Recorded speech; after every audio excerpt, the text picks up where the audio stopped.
Tell us about how you got started. What was the problem you were solving? What didn't work? What can we learn from that? Welcome to Guest Space. Brent James. How's it going? Welcome to the podcast. Thanks for having me. Yeah, of course. I want to introduce Brent real quick, and then I'll let him dive into his story. But Brent is a product designer with a breadth of experience across a lot of brands that I can have him rattle off because I can't even remember all of them within the running space, designing footwear and designing product.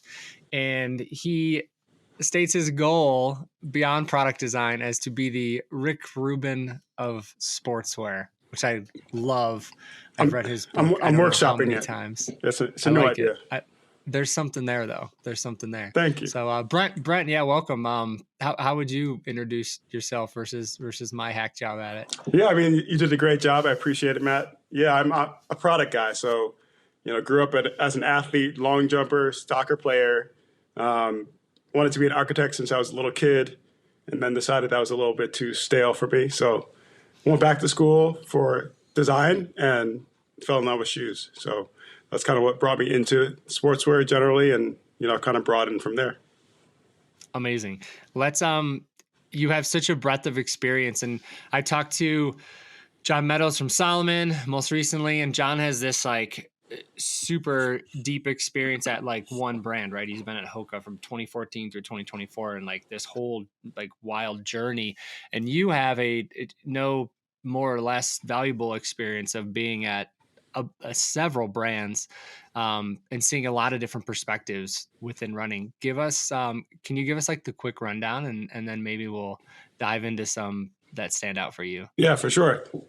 So I started as a designer at Reebok as an intern, and learned the ropes and tried to understand the different phases of design, and eventually excuse me, had the opportunity to work for the North Face. So I was out in California helping them to kind of launch their trail running and outdoor stuff.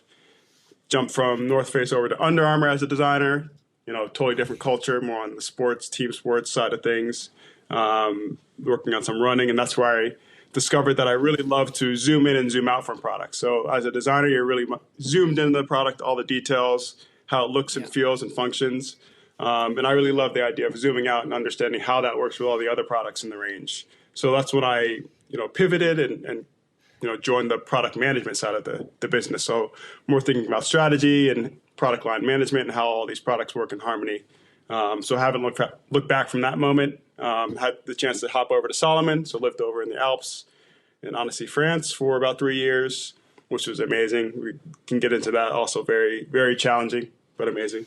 And then hop back to the U.S. and work for Tracksmith for about 3 years. So definitely a different atmosphere, more of the startup, wearing all the hats of design to product management to collaborations. And then most recently I was with On Running. So they're based out of Switzerland, and I was helping to manage the team here in the U.S. and manage the product coming out of the U.S. office. So yeah, I've been bouncing around a lot, but yeah, like I said, wouldn't change it for the world. It's been amazing. Yeah, what you had, I liken your experience a bit to mine, because I haven't been an employee for a lot of brands in the industry ever before, but I've worked with so many of them as a contractor and as a partner for production and content creation and storytelling, that I feel like I've learned a lot of different things from a lot of different places.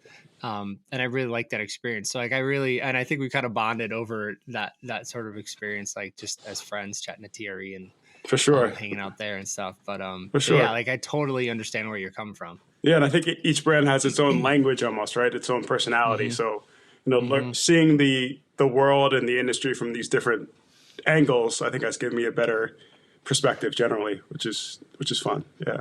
Yeah. And your experience also is, or your approach, I should say, is you're as much in the product details. And like you said, but you enjoy zooming out and kind of seeing the story and the bigger picture. And I'm so tied to that approach of what is the story that we're trying to tell here? Maybe this product is cool or this idea is cool, but it just doesn't really fit the larger story, and how effective then is that? And you're always thinking that. And so not being a product guy, I really appreciate that. Yeah. I mean, I see it as we're choreographing all these moments to happen. Yeah, So the product is totally. part of that. It's part of telling the story and kind of personifying the moment and, the needs and the insights of the community and people. And we're really, marketing and sales and everybody on the team product, we're all working to kind of hit these crescendos. And it's not just let me give you the product and you run with it. It's more like let's work together to make sure it's a holistic story. I love that you said hitting crescendos. I couldn't agree with that more. Well, it's like if the way I picture it is similar. Like if I'm making a film, I have like the sound design and I have the graphics and any animation and like the music that we pick and transitions and all these pieces that all have to be aligned with the same mood, with the same vibe, hitting crescendos, all being at slower points in the film and aligning there. And all these moving parts have to sync to really tell this story well and not take anyone out of it. And you're thinking of it the same way. I use like this film analogy, like you kind of use music with the crescendos, but it is the same thing from a management point, isn't it? Like you have to take a step back and not just see the work you're doing on the ground in like say product specifically, but how it fits with the larger symphony, right? Yeah, I mean, it's like we're building to these big moments where people are going to see what we've been working on. So making sure that we work together to create those moments. Like I have to deliver the product on time for you to create the content. Like those minutia as well as the actual storytelling throughout the process. So whether that's storytelling about how the idea came to be and then how the product was made and, the story how we communicate that to the community. I think it's all those pieces put together. Yeah. We were talking and you actually started writing and then we decided it would be better like just to chat through this. But you had you had sort of an approach of you were writing about the things you maybe had learned from different brands that you had worked with and like the takeaways that you had. Do you want to dive into maybe a few of those and talk about your experience and and I'll let you kind of pick which ones between the several brands you worked with. Maybe we start earlier or it's up to you. Yeah. I mean, so Matt approached me with this idea of kind of writing from my perspective on product. And, we were talking about these crescendo moments and how it's just not just one part of the story that we need to focus on as a product leader, but, considering all the different pieces coming together. So I started to write this article about, the different topics that I took away from each of my stops along the way and tried to kind of create this narrative around like, if you had the perfect scenario, what pieces would you take from each of these places? And I think it's, I even go back to my time at Fleet Feet. So I worked as a, salesperson at a running shoe store out in the Bay Area. And, even some moments around that and building community and, connecting with people was super important. So yeah, maybe I'll start there. So at Fleet Feet, I had this great manager. His name is Brent Lamb. I think he's working inside the berm over there in Portland or outside of Portland. But he owned this shop and it had to be the most busy running store in the world. It was insane. On a Saturday, there'd be, 5 or 6 people working there, fitting people simultaneously.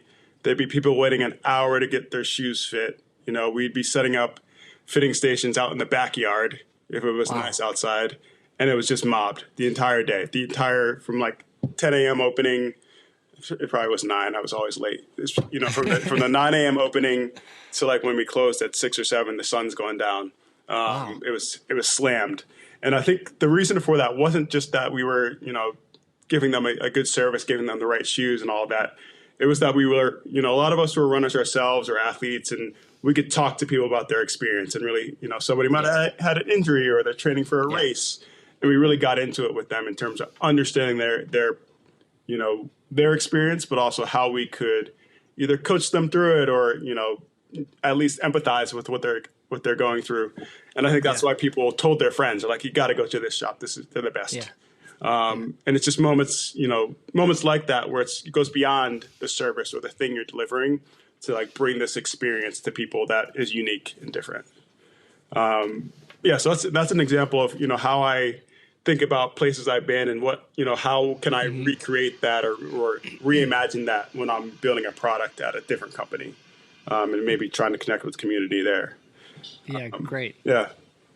What were some of the, I guess the earlier products you worked on, you mentioned Reebok, you mentioned like the early TNF trail line, Under Armour. Which do any of them stand out there? So my first big shoe, awesome. shoe at North Face, there was this trail running shoe called a Single Track, which came out, this is probably mid 2000s, 2008 or something like that. I got there around 2010. So I was tasked as a, junior designer to design this Single Track too, to update the shoe and like kind of bring my unique take on it. And I had these weird, having that naivete to like question what materials we should be using and how we should construct it. Looking back now, I had no idea what I was doing. You know what I mean? I was just trying some things that I had seen on the internet and, touching materials that I thought were dope, and trying to put that together on a shoe. So through that process, learned a lot about, where you can push the boundaries, where you can ask, in this case, your developer, the engineer to help you build it. Like, why do we do it this way? Or have you tried this before? And then there's other places where there are best practices in design, where it's like, you do it this way because it gives you the best result in terms of whether it's durability or, step and feel and, all these aspects that we're really concerned about. So Single Track 2 was my first big shoe. And I think there's probably an old video out there somewhere of it. Oh yeah, I'll have to find it. I'll have to find it and link to it. Yeah, get in that article. Yeah, for sure. Are you talking in the video or like? Probably not. Probably not back then. Yeah, that would be great. Yeah. That would be great. Yeah, Baby young Brent. Yeah, in the video. A little less gray, Yeah. Right. So then, so that was that your first foray really into footwear design? Yeah. So at Reebok, as an intern, I'm dating myself, but like 2009 at Reebok. Yeah. More or less what I was doing was like some student projects. So they would give you a prompt and you kind of represent to them your ideas and maybe some color CADs. So color CADs are when you have a model of a shoe and then you're applying color to it and trying some different combinations of color and different color blockings, we call it. So that was most of the work I did at Reebok. And then North Face was the first time where they said, here's a product brief. This is what we need. This is what the customer needs. Can you design something to that? Okay. Yeah. So then you said you started to move more into like the strategy side of that, probably developing some of those or working on those briefs maybe a little bit more upstream, I would assume. You did that. Under Armour was next and then Salomon. How did that start to come in then? So at Under Armour, I kind of, in a moment of self-reflection was like, I really want to pursue this product management thing, this product strategy thing. So as a designer, it's very rare to make a transition from the design side of the table, as we would call it, to the product management side of the table. It's almost like going to the dark side. Like now you're a business guy where you were creative, you were cool, and now you're like the numbers guy. Yeah. So I was pushing for that transition and thought I could be a different kind of product manager, one that, really focused on storytelling, as we talked about early on, and two, kind of protected the space of design. So sometimes it becomes more of a transactional relationship between design and product management, where I felt it could be more collaborative, more harmonious. But that took about a year to convince the entire team that this designer could, use a calculator, more or less. It makes sense though, right? I mean, there's a lot of people and there's a lot of like, this is the way it's always been done, right? That you kind of have to like work through to change the approach. It takes time. Yeah, for sure. Yeah. And I, that time also like helped me to understand, what is the role and what would I bring to it differently and how can I sell myself along the way? So I think that's helped me, in my pursuit for other roles too, right? Like how to kind of keep people or inspire people to consider me in a way. Yeah. Super cool. And so you kind of felt that out a bit at Under Armour and then moved to is that right? And then moved to Salomon and go ahead. Sorry. No, it's all right. No, I think you figured out where I was going. So I was at UA for about a year and a half as a product manager. This was a time when UA wasn't doing so hot. So I'll just put that out there. And then they've kind of done this, haven't they? So I'm still optimistic. I do live here in Baltimore, so I'm still very much a supporter of UA and their future growth. But took the opportunity to move over to France, and took the risk. My wife and I moved over there. We had our first daughter over in France, which is a whole nother experience. But kind of taking on this helping them to launch road running. So you mentioned road running earlier, and I thought it was funny. In the back of my head, I was like, that's what I was trying to do, 10 years ago. Yeah, but they're still trying to, utilize this authenticity and this strong community that follows Solomon and kind of present it to a more, I would just say, a more broad consumer, somebody who's maybe just walking in a shoe, or lifestyle is a big thing for them now. So there's a little bit of crossover between the road running and the lifestyle. So yeah, jumped over to France, and it was awesome. It was just like being overwhelmed with culture and language and all of that, but also like between that, creating this strategy around road running and trying to translate some of their really cool and informed ideas into something that's more digestible. So that's, yeah. I mean, first off, like, so cool. What an immersive experience, right? You're figuring out like schools or like grocery shopping on top of like starting this new job at this new company, like holistic life, like change. Yeah. Grocery shopping was a big one, right? Like totally. You go to your grocery store and you kind of know where everything is. When you go to a grocery store and you can't even read the signage, it's like it definitely helps you learn culturally. Like what do they find that goes together, and like how do they organize their stores and all those things. How can I interact with the person helping me to check out, learning the sayings that are acceptable in those moments. And so you don't sound like you're crazy.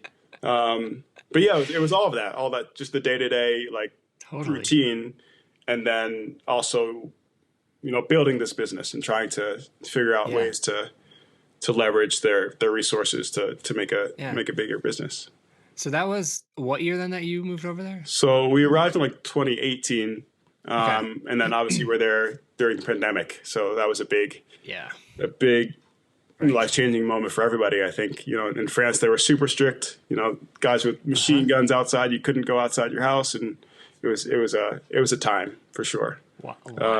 And then and having a young daughter brought us back to the States. So that's around end of 2020. And that's when I arrived at Tracksmith. Okay.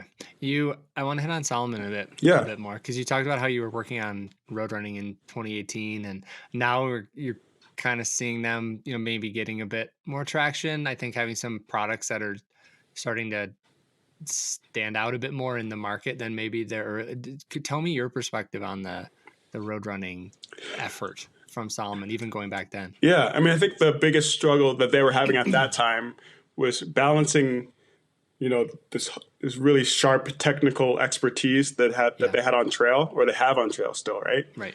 People look to them to lead the way in all different categories within the trail running space. Yeah. So how can you leverage that and present it to a different kind of consumer who's maybe not as interested in those technical aspects of the product? So maybe they're not thinking about different surfaces, and they're not thinking about, they want their shoes to feel softer. And, there's some factors that they just hadn't unlocked at that time.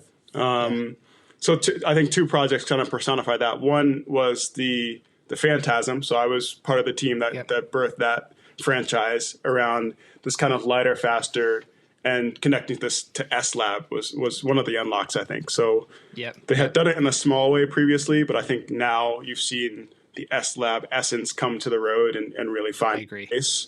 So that was a big one for me, and super proud of the work the team did on that. And then the other one was the Index. So I worked on the fully recyclable shoe. This is probably 2019 or so. And I think a lot of the insights that we discovered along that project have fed into some of their storytelling now, not only in road running, but kind of even beyond that. So super proud of that as well. Yeah, that's awesome. That was, at the time, that probably was one of the first forays into a recyclable shoe that any brand was trying, right? I think there were probably several concurrently trying that, right? Like On being one of them. And so it's funny. What was that I think experience? the Cyclone came out, I think, within months of the Index. So it was like we were on the same wavelength at the same time. They approached it very differently, which I thought was interesting, around the subscribing, mechanism and how we can get people to return their shoes. And I thought that was super fascinating. One of the things that I feel we did really well was explain like where the shoe's going to go. Not to get into the weeds too much, but it's really hard to recycle a shoe and make another shoe. It's pretty rare, and I think people are still working on what that looks like. But Solomon, the unlock there was we can recycle these shoes and make ski boots or ski boot shells, and I thought that was beautiful. Like we're bringing it back home to this is the essence of the brand, with this new idea, this new concept. Yeah, like a circularity to their products. Exactly. Within like a Solomon ecosystem almost. Like what a really cool idea. Exactly. Like it's definitely not perfect yet, and there's a whole infrastructure still to be built for the industry. But I thought that was a good step to say this is the reality of the where we are, and this is what we can do. This is how we're going to do it. And pushing into the weeds, I guess, a little bit more on that because it's super interesting to me. It had to be a totally different approach for you working on that and the materials you thought about, and like how the process just had to be totally different than it had been designing, say, the Phantasm or other products. What did you learn, or what were the takeaways from that? Yeah, I mean, the one thing on the design and product development side of things was we really wanted to create, and this is not just from a product manager's point of view, as a team, create like a shoe that visually represented what we were trying to do. So the idea was that it was made in two parts. The top was recycled polyester and the bottom was all TPU. So two different materials that we could recycle. How could we bring these pieces together, these two, let's say, materials together? And then when we're ready to return the shoe and take them apart, how would we do that? And how can we communicate that along the way? So that was a really fun part of the project, just trying to visually represent what we're physically doing with the shoe. And then, like I was alluding to earlier, it was, of all the projects that I've probably ever worked on, it was a lot about the process, right? The infrastructure. Totally. So it's not only we're building this shoe differently, it's that, okay, how are we going to inspire people to send it back to us? Like, what are the mechanisms for that? Like, do we send them a code or label or whatever? And then where does it go? And then who's going to recycle it? And then how does it get to our ski boots? And, it's never ending. Yeah. Right. So those meetings were super fascinating to me to understand, like, what are their priorities? And what are they metriced on? Like, how do they know they're doing a good job on that part of the process? So that was super fascinating and very much a learning experience for me in terms of product creation. Yeah. I totally understand where you're coming from there. My first job out of business school was product management, but it was in, I was a global product manager at a biotech company. So we were making like essentially like reagents or like pieces, parts for lab tests that test for like hepatitis and things like that. And it was the same sort of thing. It was like, here's this new product. What's the new processes and like SOPs that we would have in say manufacturing or quality control, and how would we measure all these things? And the interesting thing about the recycled product is, or like, the sustainability angle is now there isn't just like this consumer journey and they buy the shoes and they wear the shoes and you support them and then the shoes wear out and it's over. Now there's like these other chapters on the end of it that really were undefined, that you were trying to define and pull out of the air to make them the most effective as they could be. And that, I think that's cool. I'm always intrigued by like, wearing and treading new trails and trying to figure out new ways to do things. Yeah. And I think that kind of maybe leads to some other topics that we'll talk about later, but instead of it being like a transactional thing, like I'm going to sell you a shoe and you go home with it. It's more like a relationship. So how's the shoe working for you? Is there anything we could do to change that? Like, how can we make it better? Pinging people, it's been about 6 months. Maybe you're hitting X number of miles. Like, tell us about your experience. Maybe it's time to send the shoe back. Having that dialogue and communication last longer than the transaction, I think is the future of product generally. Yeah, totally. And it's not, if I'm coming at it from marketing, it's another opportunity to really expand my relationship with the consumer, right, into this like whole new area. So how did that conversation go with the marketing team to incorporate them into that process? Yeah, it's really cool. My friend Tim Sweeney, he was the head of one of the heads of marketing at the time, and it spun off this whole video series around sustainability and really, talking about how Solomon was approaching it, but also the bigger picture. Like, how does it affect people, and where should we be considering changes basically along the path? So big ones around shipping shoes. So a lot of the Yeah. transportation of product is a big part of the CO2 contribution or detriment Totally. of product creation. So yeah, it kind of gave them some inspiration to talk bigger, much more broadly about the subject of sustainability. They brought on, a team was built around it, and I don't want to give all the credit to this one project, but it kind of snowballed into this bigger initiative, which is awesome. Yeah, that's really, really, really cool. And just, I guess it just shows like for the brands trying to push more into sustainability, and you, a lot of them get a hard time. Like, oh, shoe companies are sustainable. They can't talk about being Mm. sustainable, and they still have glues and all these things that are bad. And this is a really difficult thing to do. And there's so many parts of the process that have to be reworked and rethought through to achieve this idealistic like sustainability goal. Yeah. And it just takes a lot of time, huh? Yeah. And I mean, even with this index project, it was like, we're not quite ready to put this thing out. We need there's some more work we should be doing.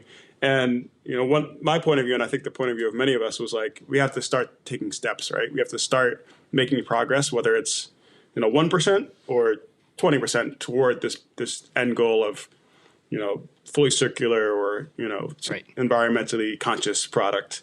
So really, pushing the team to take that leap and say, let's make some progress and then evaluate, like, how can we have done that better? Or we have this new technology, let's now implement that. I think it's kind of just taking those baby steps to get to where you're going. Yeah. Super cool. Super cool. So then so in your journey then, I guess moving from Solomon, then you went back to the States, you went to Tracksmith. Yep. Tell us how your experience evolved then. Yeah. So one of the big projects I was working on with them was to launch this shoe, the Elliott Runner. So taking, my experience building shoes and now building kind of helping to build a road running category, translating their really deep connection to runners into an experience on your foot. Well, they made socks, but a shoe. Right. And it was really interesting to kind of learn a lot more about apparel. So the way I describe it is apparel, there are less processes. So it's usually like a garment has maybe a couple of materials on it, where a shoe has dozens of materials. Yeah. So less processes, but much more, much more precise. So like, what type of stitching are you using, and what is the stitch count along this shoulder seam? And, how does this pattern piece lay on the body? And, it was a very different experience, but I think informed how you can approach footwear differently and vice versa in terms of like being precise and really paying attention to some of those details along the way. But yeah, in the end, the Elliott Runner the concept was to create this shoe that feels like you're running on pine needles, which I thought was just that was not my idea. It was a beautiful essence coming from that's such a tangible feeling that any runner knows, right? That soft bed of pine needles. Exactly. Like that's the magical surface almost in a way. And I guess I'm from the Northeast, so it's something that I know well, but if you're from Miami, you probably don't really understand quite as much. But maybe the idea was that, how can we bring this experience and this essence to the shoe? And, we created this almost like modular system with two different midsoles and having the softer one inside. So it was super, super cool. And, over, 2+ years, just iterating on how we can get it better and more refined was awesome. Yeah, that's super cool. Was your role similar there to what it was in Solomon and like a management and strategy of the process? Yes and no. So when I started with Tracksmith, I was kind of a hybrid designer / product manager, and really focused on collaboration. So helping the brands that we collaborated with realize some vision around either their products or our products, but also product managing the line and kind of figuring out which products are serving a need, which ones can we maybe phase out and that kind of thing. And then over time became the product director and kind of overseeing more of the products and kind of how the full range was working together. Yeah. Okay. I look to Tracksmith often because they do such a good job of their brand storytelling and their branding, right? And they're a case study in a lot of ways for people within running and outside of running. You see people that are sort of tangential to the running industry reference Tracksmith as, this great branding, great storytelling.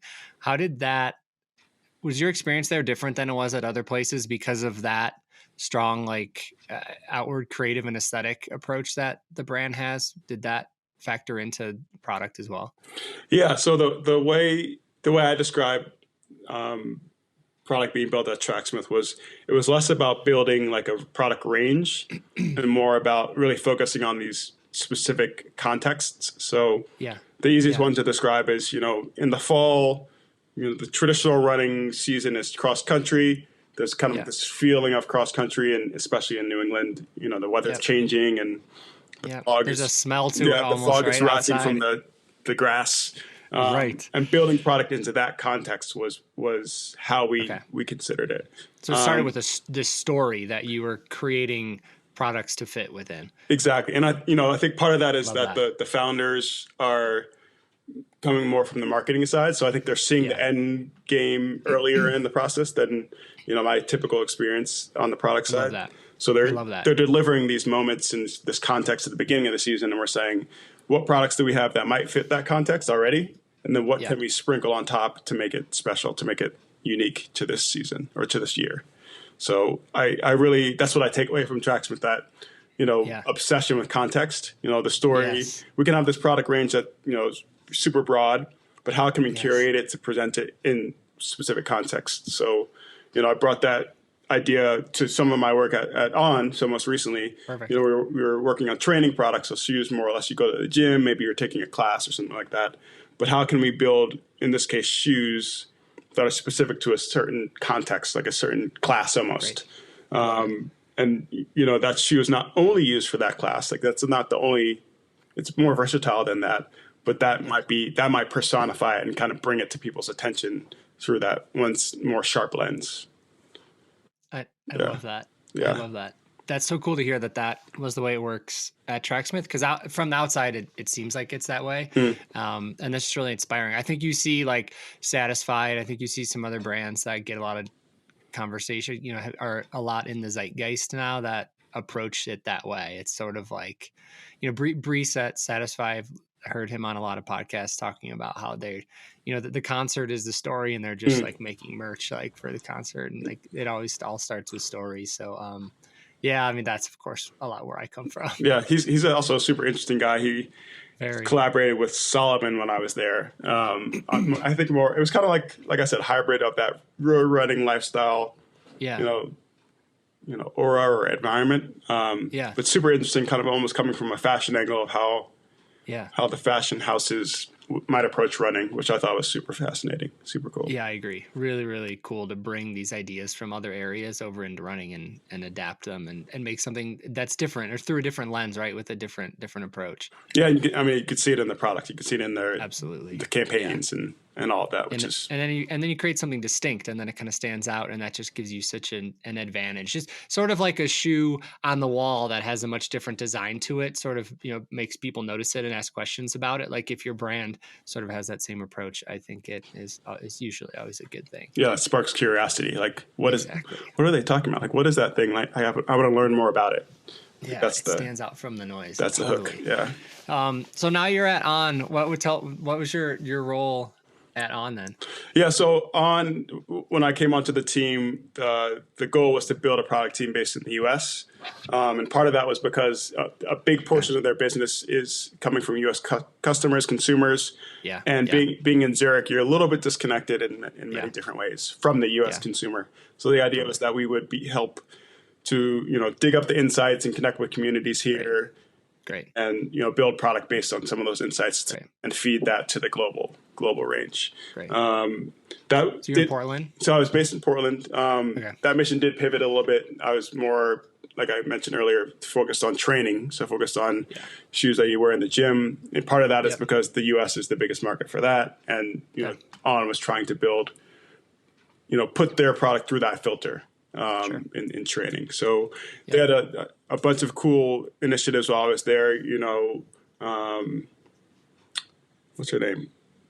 FK Twigs was a big inspiration around her, how she trains for these tours and, her beautiful dancing and kind of just movement generally, and how that could inspire different products, and especially on the apparel side. So super cool. Super cool. That's great. That's great. And you, so now you're back in Baltimore, Yeah, right? so back in Baltimore, on the hunt for the next opportunity. Those my team's Free roles were agent actually, status. yeah, my team's roles were Yeah. moved back over to Zurich. We decided, we want to stay here Fair. closer to family. So yeah, free agent. Looking for the next stop on the journey. Awesome. Yeah, Awesome. yeah. Let's dive into some of you just have so much experience in the industry from like the product side. What do you see in the industry right now that catches your eye from, either a brand or like product strategy, product trends, specific products? What stands out to you? Yeah, I mean, I think I've been a follower of the mob, so I think some of the topics you've been talking Yeah. about are super relevant around, especially in the running space. Yeah. These brands that are bringing different personalities to the space, and I think that's what the industry needs. That's we have been getting a little bit, I don't want to say stale, but a little bit single note in terms of what running stands Safe. for and how things look. I think the reason why On and Hook have had success or are having success is because they were bringing some different personalities to the space as well. So I think that's kind of where we are. We're in another moment of what's the new angles. I think Tracksmith and some brands, about 10 years ago started to plant those seeds around what running could look like, and the Satisfies and the Bandits and the Nordas of the world have kind of started to bring new energy to the space, which I think is super cool. Yeah. I wrote about On recently and the Soft Winds campaign and how I loved it so much because it contrasts Nike and just like kind of really connected to like just the energy of, the larger world, or especially in the US here. And I sent you a text right away. We were texting about it. Yeah. And you were like, I don't know, like feels like participation trophies to me. What was your take on that? Being that On so well, having just like been there not long ago and knowing the company and the brand from the inside, did that campaign fit with your experience there? What were your thoughts on it? Yeah, I mean, I was definitely a person, or am a person, of two camps. One, there's such a strong tie to Roger Federer, who's, I think undeniably the greatest tennis player of all time. Yeah. And, to achieve that level of success in a pinnacle sport, I think takes an edge, takes some competitive juice. Okay. And Soft Winds doesn't match with that idea. Okay. But on the flip side, as a brand, I think On has been struggling with this almost elitist perception. Okay. So, the shoes are a little bit more expensive. They are based in Zurich, one of the most expensive places in the world. I think there was a challenge in that regard. So Soft Winds, I think, helps make them, helps them to become more approachable. And then the wrinkle that I still don't get, and maybe you can help me, is Elmo. So I understand Elmo being with this QC On alphabet situation. Yeah. But then stretching it out, I'm trying to, like, is he, or are they Soft Winds? I don't know if Elmo is a he or she. Are they Soft Winds, or is that something different? I think if you were trying to find, from my perspective, I see it as like they're having this conversation around this softer approach, this like lifestyle approach to the sport. And then if I'm the creative, I'm trying to envision who or what personifies that. What is my muse? And I think someone thought of Elmo, maybe someone who's got kids that are sitting around watching Sesame Street, and Elmo is telling one of them, "Oh, it's okay, you didn't spell the word right. Like, be kind to yourself." I mean, that for me is the connection, because you're always working on a campaign and you're always trying to think of who you're speaking to, and that the tone to take, and to me, Elmo just really personifies. Okay, I feel that. Just nails it. I feel that. He's a celebrity. I mean, he's well known in like literally every country. Like, I think all that lines up. That's true. So the other gap with Elmo, and this is just me being an observer, is I watched Elmo. My kids don't really watch Elmo. And I don't know if the people in between me and them watch Elmo either. So is it speaking just to me and my 40-year-old crew? Is there some nostalgia angle to the Elmo? You mean? Or is there still a market for Elmo? Is he still a big deal? I remember Tickle Me Elmo. Remember, like when we were kids? Yeah, That was that's huge. kind of a big deal. Huge. Yeah, that's kind of a big deal. But My is he kids still have kind of around? outgrown. Yeah. They're years beyond the Sesame Street thing. I can't speak to, but I mean, I don't think they're trying to speak to toddlers right now. I think there's just like a nostalgia to Fair. Elmo. That I mean, how long has Elmo been around? I don't think Elmo was original to Sesame Street. Ooh, that's a good one. We should do some research on that. I don't know the answer. I don't think he was. Big Bird for sure, but I don't know if Elmo was there. Right. The Big Birds, like the Cookie Monsters, like I think they're like OGs. Did you think we'd be going here today? No, I didn't. But you're right. There's probably a nostalgia and like, does Elmo like, is he a powerful character for them because he just spans generations too? Yeah. Like how many, even celebrities kind of like come and go throughout generations, but Elmo just like, he reaches across the aisle.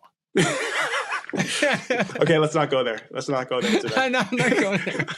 I'm not going there. But that's probably true too. That's probably true too. It is certainly true in my opinion. For sure. Yeah. So there's like almost got a lot of some power reach. In that regard. Yeah. Okay. Like he's just like he's neutral.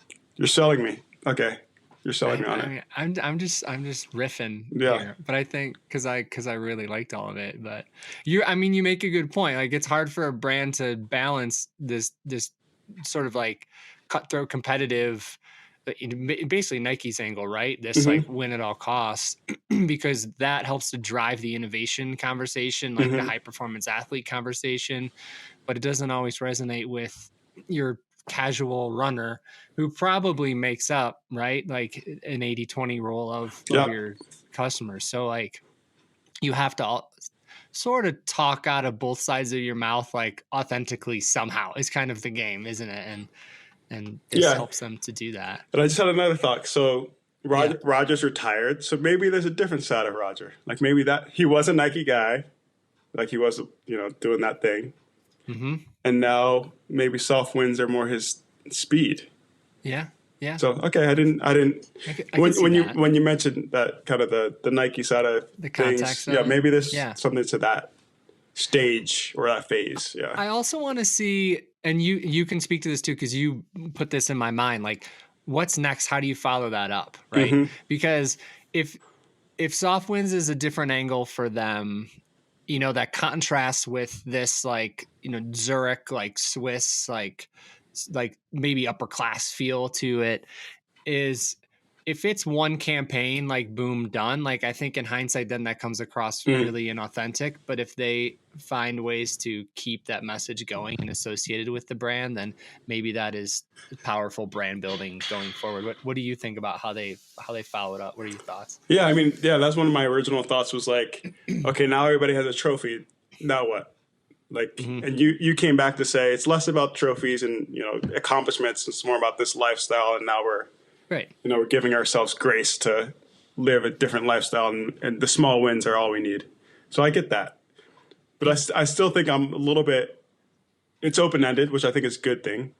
As to how do you build upon soft wins? Like, is it a collection of soft wins, and now it's like a pillow, or like I'm just trying to like almost visually say, okay, what's the evolution of soft wins? And maybe it's something they do for years and kind of stretch it out to different visualizations of what a soft win is. And different areas. So I see that, but then like eventually you have to move on to another statement or like evolve the statement a little bit. And that's where I'm currently a little bit stuck around what that looks like. I think they started to apply it, with athletes, and they started to apply it like, with Rich Roll. Mm-hmm. And I want to ask you about this. They connected it to product, and like, maybe they just go a little bit deeper down each of those verticals to build on the story.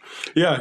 I did recently see the Cloud Surfer, and soft winds. Cause I think another thing about On that I knew more as like a observer than a employee was they have been known to be pretty firm shoes. Yes. Like early on, a lot of their running shoes were super firm in terms of their experience underfoot. And there has been a movement generally in the industry and within On to become a bit softer, to become a bit more comfortable. Yeah. So I do see that tie for sure. Yeah. There's a lot of the product that they build, is becoming softer, right? So there's some physical attributes of the product that also is personifying this message. So that's good. I like that tie too. Yeah, I agree. And Robbie Redinger from Believe in the Run chimed in with a Right comment down the on street. Yeah. yeah, okay, yeah, there you Baltimore. go. Yeah, you're Baltimore guys. He chimed in with a comment on, my article that like you just said, like connected like this shoe that they want to feel soft with the soft winds message. And he said when you compare that shoe to others like comparable in the category, right, like your everyday trainer shoe, that like at the $160 price point is like probably one of the least soft shoes of the shoes available. Is it? And I mean maybe that's the case. Like it felt fine, plenty soft to me, but I'm not looking for like the super high cushion shoe. Like I like a bit of ground feel, and I thought the shoe it just fit. It just felt real soft around my foot and felt great running. But he's probably right that nonetheless, like compared to ghosts and things that are in that everyday trainer category, is that does this soft message then like sound inauthentic to you, like coming from a product angle? Or do you think it still works because it sort of positions the shoe? Did I lose you for a second? Yeah, you lost me for a second, but I think I picked up what you're putting down. Yeah. Do you think it still works, or do you think it comes across inauthentic if the shoe isn't like the softest one in the category? I think for them, what they're trying to say is you might have tried On shoes before, Yeah. especially if they're running, more the core runners. Let's say you might have tried On before, and a little bit firm. Try this one. I think that was more the messaging that and maybe I'm a little biased having been there recently.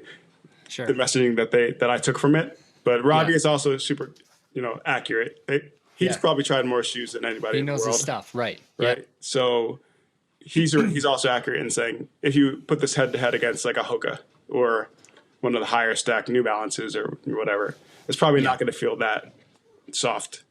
Yeah. So yeah, maybe there's a little bit of a disconnect in that regard.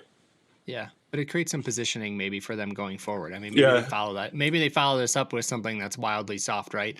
And it starts to set the scene a bit. Yeah, and within their range, there's also there's kind of like compared to others, but also within your offering, like how does this shoe position versus the Monster, which is another big one, or right. Yeah. Right. Good stuff. What else are you seeing in the product wise, or what else are you seeing out in running right now that's catching your eye? Well, there's a couple shoes. So I've been, working on all these potential opportunities and working on my own thing and exploring all these different shoes that I maybe hadn't in the recent past. So two that come to mind that I still need to try is the Evo SL, which, I don't think I've seen a more hyped running shoe or training shoe at least in the past 10 years or so. So I would need to try that one. And shout to Adidas. Yeah. And Super Blast from ASICS is the one that I think won most Shoe of the Year awards this past year, and I haven't tried yet. So those are the two shoes that I have my eye on to pick up next. Cool. I don't know if I've ever run regularly in a pair of ASICs. You mean like consistently? Yeah, like not at like a demo run or something, right? Where you try them on a run. Yeah. Like, even when I worked Run Specialty, like they never really seeded shoes to the level that others did. I don't know if I've ever run regularly in a pair of ASICs. And that's a great question. Yeah, like I just can't I can't connect to the I don't know a lot about the product from personal experience. You just threw me back to the 90s where my dad was a big Saucony guy, in the late 90s. So I was a Saucony guy because of that. So I also don't think even during their heyday, like the Cayano and all those shoes, then I don't think I've run in a ASICS shoe that consistently either. Yeah, and I don't know. I'm not knocking ASICS with that. It's just like I guess I was saying that out loud to gauge how unique that was, maybe to my experience. If I'm just like this outlier. Well, I will say in the past 3 or 4 years they've totally revamped their range. Yeah, and the company's taking off. And with that, I think the products have gotten a lot more modern, to say the least. They've always had good product, and I think now they've had to kind of put a modern spin on some of their concepts, which has been successful with them for sure. So I need to try it. I agree. I need to. I agree. Yeah, you have your own project that you're working on the side that kind of leans into maybe a different perspective you have on maybe where you see product going in the future. Do you want to fill everybody in on that? I think it's really cool, and we've talked about it at length over dinner and stuff. I think it's great. Thanks. Yeah, so there are two aspects. One I touched on earlier is developing a closer relationship with the community. So what I'm seeing, and I have a partner who's helping me with this project, what we're seeing is kind of a commoditization of shoes. Like, we make a better shoe, we sell it to you, then next year we make another shoe that's a little bit better than that previous shoe. And I think we, as a company, and as you know, my partner and I as a company, we're considering a way to establish that connection more deeply with the customers. Like, how can we create a shoe that's more unique to you, and how can we maybe get some feedback from you to make this next shoe that you get better and more unique to you, or better for you, and creating a system that can adapt the shoe more specifically to personalization in a way. In a way, yeah. We're still workshopping the words, like how we want to describe it, but making it more personal to you. And then an algorithm would make recommendations to posts and so, but now you're getting shoe tweaks. We want it to be more personal, though. We want to I get it. Yeah. Consult you, have consultation, check in with you, like I mentioned earlier, every couple months, and say, how's it going? Like, are there any issues? Okay, we're going to address that with X in our next go around. So that's one part of it. And then the second part that I've always been fascinated with, and the at least working title, is beyond goods. So the idea to me is it's beyond this transaction, this thing that we're building for you. And the way that I kind of visualize that is creating things that are more like heirlooms, things that we can, and similar to a lot of the aspects that you have talked about with your brand. I love that. Yeah, and totally. Creating things that, in theory or like conceptually, we want to pass down to the next generation. So obviously in the past, that's been like watches and houses and, some of these more maybe expensive things. Why don't we approach all of our products in that way? And I think running shoes specifically could use that. That could add values to running generally. Yeah, I love it. Because there's this sustainability story to that, right? Like, let's make things that last. But from the just emotional side, there's more meaning to things that last and can be passed down and have stories and experiences and things associated with them. And you're creating more value than for the products that you're putting out. Yeah, I love that. And I think it's both the products themselves, but also how we treat them. Like, how do you care for your shoes? And I think there is some of that bubbling up in certain corners of the industry. How you care for your products is also a reflection of like how you value them or how the value they bring to you. So just thinking about how can we not only build products that have more longevity, but how can we create a deeper connection with the product too? So not only deeper connection with you and the community, but the product and the community. Yeah, I love that. I mean, like you mentioned, I'm leaning into that a lot with Artur Sportif, with my own brand, and trying to associate stories with things and put out products that will have meaning. Like, I had Noah Andrade and I went and had breakfast at a Village Coffee Shop in Boulder, a total, if you know kind of place. And he we were just chatting, and he was telling me about his grandfather's watch from World War II that he just had cleaned up and fixed up after beating it up for years and tossing it in drawers, and how it has all this meaning and story to him, even though he didn't always totally connect with his grandfather, but the value that this heirloom, to steal your word, had. And that just spoke exactly to where I want to go with the brand, and not just with products, but just with experiences. Like writing is an endeavor that kind of speaks to some of those same messages, right? Versus social media, where it's just type, bang, it's up for 24 hours, and then poof, it disappears. Scroll. Yeah. Just gone. You're just kind of slowly building this thing that has lasting value, and how that not even trying to speak from a sustainability point of view, but it of course applies there, just coming from the angle of just creating things that have more meaning instead of just disposable tools that you use up and then poof, they're gone and I have no more need for this. And there's just more of an emotional connection to that. For sure, for sure. And for us, a lot of the investigations around, okay, how can we make a great product? We need to find the partners to do that. We're also, because we want to be a part of the process, we're considering local production. Like, how can we, what can we do locally that can give us more control over quality and more connections to the product and more ability to tweak it.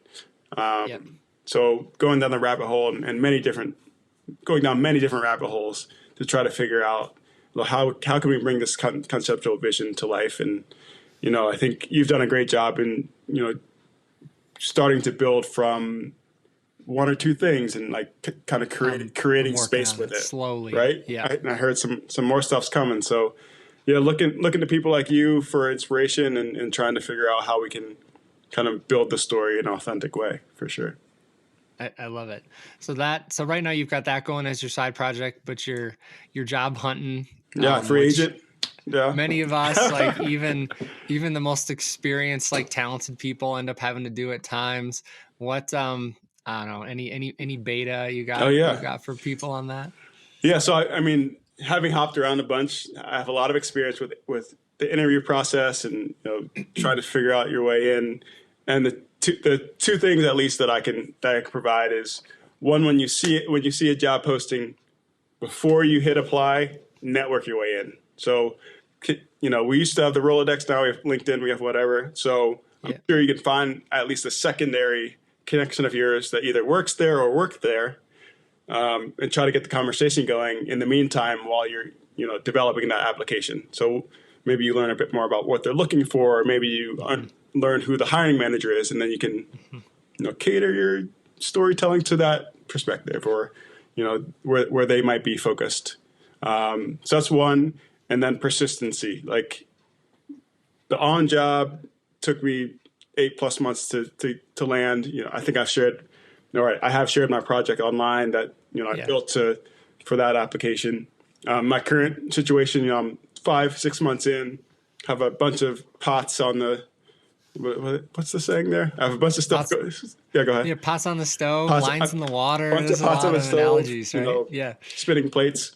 But having that persistency and kind of follow through with those network connections, but also, continuing to look for jobs and applying. I think that persistency is what has served me well over time. Super cool. Yeah. Well, I wish you well, man. And Thank you. any connections that I can make for you, I'm here. Reach out. Appreciate that. Anything like that. Yeah. Yeah, I might be out your way soon, so I'll hit you up. Yeah, that sounds great. Give me a shout. We'll grab coffee, whatever it is. Sounds good. I appreciate that, Matt. Thank you so much. Anything else you want to get into, or before we wrap it up here? No, this was great. I feel like it was great. We talk well together, so I really appreciate the opportunity. Well. You stole my line. We talk well. But I really believe that. So happy to have you as we call each other, coworkers. We connect now and then. I'm happy to have you as a coworker, and monthly calls. Yeah, continuing that is helpful. It's awesome. Awesome. Yeah. I always appreciate you, Brent. Yeah, likewise, thanks, Matt. Appreciate it. Talk to you soon. Yeah.